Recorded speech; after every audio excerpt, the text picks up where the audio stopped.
Hi to our viewers, we've got a BMW 135 M Sport. Just going to show you how to reset the tyre pressure on this. Obviously you've got to switch the ignition on first. Once you switch the ignition, all the lights will come like that. That's the pressure light there.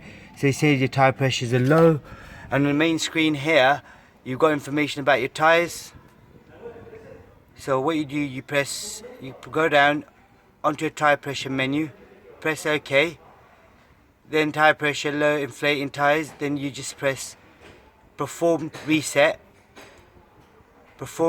again, and tyre pressure will be measured while driving. So that's all done. As soon as you start driving, the tyre pressure would be reset by itself. Thanks for watching. Any more information, please do subscribe to our channel, and we'll keep you updated with everything else.